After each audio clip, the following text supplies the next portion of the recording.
Ini belum merambat sampai ke bawah. Merambat dari jantung. Dari jantung merambat ke dua. Nah, Sunta nonton di YouTube sih, saya masuk di channel Sunta. Aku langsung jelaskan soalnya. Yuk langsung jelasin. Baik, terima kasih atas kesempatan berikan kepada saya.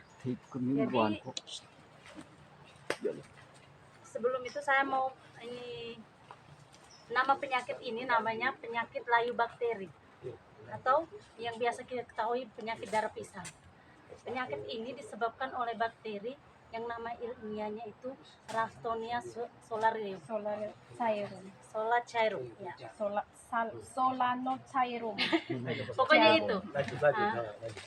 Penyebaran dia tuh bisa melalui serangga penyerbuk. Serangga penyerbuk misalnya kita tunggu lelan lah. Misalnya puina kayak gena kayak hinggap di sini, terus dia nanti hinggaplah ke belum kena nanti dia akan kena di situ. Juga melalui aliran air. Aliran air misalnya puina gena, sabina lah gena, terus pas olah ujaria kayak air bere makanya puina juga gena. Nah, terus sebenarnya tuh yang lebih apa tuh ke parang pacul yang kita biasa pakai tuh. Sekarang kan banyak yang awalnya kena ini untuk Kabupaten Ende itu di Maukaro. Mereka di sana kan dari orang beli pisang kan dari arah Manggarai, terus merambat ke Ngada, setelah Ngada Nagakio terus masuk ke kita ke Maukaro. Itu tuh dari mereka yang biasa datang beli sendiri di kebun tuh. Abera igati dato, bepoka dato, sabi toko abera rasi. Bakteri ina kayak meral ke toko, kita petik tepu ina kayak akan kenal ke Pugaru juga. Tidak steril. Iya, tidak steril. Terus ini cara penyakit ini belum ada obat, cuma kita bisa melakukan pencegahan dengan pengendalian dengan cara salah satu metode itu tuh metode pengasapan. Makanya masih siap sekam padi. Sekam padi nanti kita gali keliling kain sekam padi itu gunanya untuk bakteri ini dia sebenarnya dia tuh sudah hidup dalam tanah tuh dia bisa hidup tuh 40 tahun dia bisa bertahan di dalam tanah ya. Terus kalau misalnya pohon yang sudah kena terus kita lepas terus begitu nanti itu tuh bisa jadi pokoknya tempat mereka hidup. Nah biar mereka hidup sarangnya mereka hidup. Nah supaya kita bisa kasih kurangi mereka itu kalau bisa kita potong tebang buang tuh sampai bonggolnya sampai di dalam bonggolnya supaya kita mau kasih selamat yang lain toh. Dan ini kita cuma ini coba-coba dari petani. Yang pertama tuh kita harus sanitasi pokoknya pohon pisang kita kalau dia sudah tumbuh kita bersih daun apa-apa dia layu-layu kita bersih terus kita sering bakar lebih nangan belum yang ngalawe kayak itu juga salah satu faktor bisa apa yang penyakit tuh makanya itu.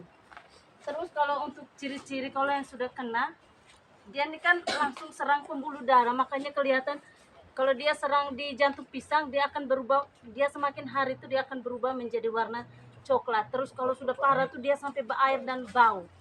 Kita di sini kan baru kena awal jadi hanya kelihatan seperti ini. Kalau di daerah Maukaro tuh itu sampai sudah menetes. Di bonggol di dalamnya hitam. Terus kalau kita tebang bonggol bagian dalam tuh nanti kalau lepas terus dia akan muncul cairan berwarna coklat kemerahan ya lendir Di batang semuanya. di batang semuanya. Terus dia punya jantung pisang ini dia tidak akan jatuh, dia akan kering terus di pohonnya dan dia akan membusuk. Dia berdiri terus, dia tidak jatuh. Pisang juga kita kalau misalnya kita sudah potong pisang, biasanya kan bisa masak toh kalau pisang yang biasa. Dia ini tidak akan masak, dia akan seperti ini terus. Kalau misalnya kita potong, kita buang saja begitu saja, hewan datang makan pasti akan mati. Karena itu sudah kejadian kami di bawah itu ayam banyak yang mati karena itu. Iya. Iya. Cuma ada yang bilang kemarin kami sosialisasi di kuliah, kalau yang belum terlalu kena mereka bilang mereka masak, tapi mereka masak dulu baru kasih babi begitu. Tapi sebaiknya tidak usah, sebaiknya jangan. Bonggolnya juga tidak boleh kasih sapi begitu. Pokoknya kalau yang sudah terserang itu tuh kita kasih bersihkan, terus satukan satu tempat, baru bakar. Nah itu sudah.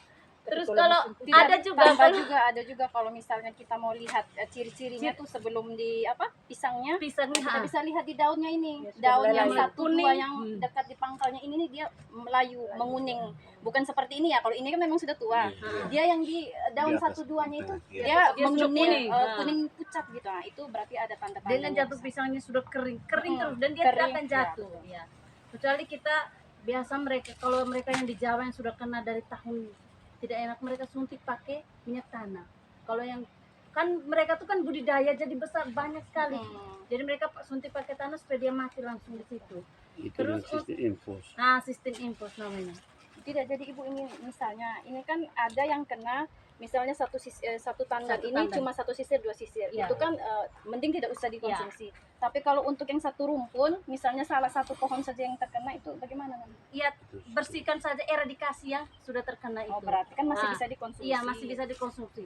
Tapi takutnya kalau misalnya pohon ini sudah kena tapi di sebelahnya tuh ada pisang juga, tapi dia sudah pisang ini nih kalau misalnya dia sudah kena bakteri dia tidak akan bisa tua, dia muda terus seperti ini. Tapi kalau yang sudah kalau sudah kita lihat pisangnya bisa tua itu kita bisa konsumsi. Intinya kita lihat dulu di dalamnya, kita kasih selamat. Iya, dia kayak demi om belum lepas kayak ngerina tapi tak umanu kato kayak kan seperti ini terus dia akan seperti itu terus. Cuaca yang begini, cuaca musim hujan kita mau bakar bagaimana? Yang sudah kumpul satu kali saja, pokoknya baru tutup dengan karung. Jadi ini Bapak Desa untuk menyangkut penyakit layu ini, dan alek bondo apa bisa tidak konsumsi, lalu risikonya apa? Tapi mungkin saya dan teman-teman kami kasih penegasan bahwa yang sudah terkena sebaiknya tidak boleh dikonsumsi baik ternak maupun manusia. Alasannya bahwa yang namanya semua tanaman atau pakan yang sudah terkena atau terinfeksi, posisi atau cepat atau lambat kondisinya pasti akan berdampak yang negatif. Sehingga kita kasih penegasan memang tanaman pisang atau buah pisang yang sudah terkena tidak boleh digunakan untuk pakan ternak ataupun manusia.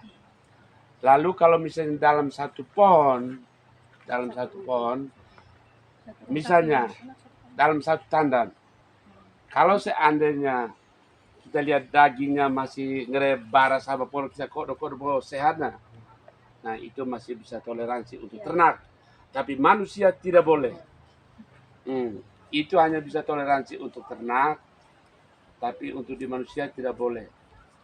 Lalu perlakuannya kalau untuk ternak, setidaknya apakah ada proses penjemuran, apakah ada proses pemasakan, kita masak dulu atau minimal di air yang mendidih sekian ini, air yang mendidih kita bisa celup baru kita makan di ternak.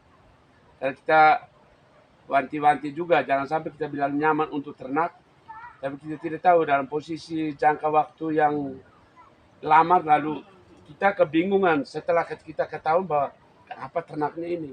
Padahal 2 bulan lalu atau 3 bulan lalu pernah konsumsi atau pakan yang dari buah pisang. Jadi itu kami kasih catatan memang kalau buah yang misalnya dalam satu sisi atau dalam satu tanam dia masih bagus, hanya batangnya terkena, lalu buahnya masih bagus untuk ternak, cuma itu tadi perlakuannya harus direbus atau terlebih dulu, dimasak dulu. Tapi untuk manusia tidak boleh kalau kita tidak tahu dia. Mungkin itu saja berapa catatan. Ini saya tambahkan, kalau misalnya ini dia baru mau berbuah, dia baru muncul jantung pisang, itu tuh bisa kalau bisa bungkus saja kita kalau mau kasih selamat dia, kita bungkus saja dengan karung. Itu dia punya apa. Terus kalau misalnya dia sudah muncul sampai sisir terakhir, jantung pisangnya itu tuh segera dipotong. Karena Kalau takut muncul sisir yang paling terakhir itu muncul lah. ya supaya nanti Walaupun kan masih muda. ya walaupun masih muda itu langsung potong saja. Takutnya tebuan datang apa mereka. Tapi dia sudah terbentuk sisi terakhir. Iya, pokoknya sisi terakhir itu langsung kita potong saja. Iya.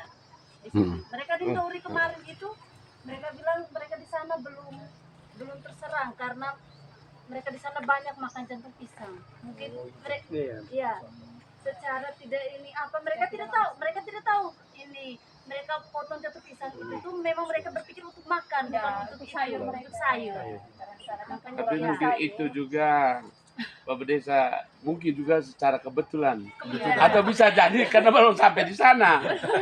Nah, tahu ya. ternyata nanti begitu sampai sana ternyata jangan bisa kita makan semua habis ini dia masih kena juga ini.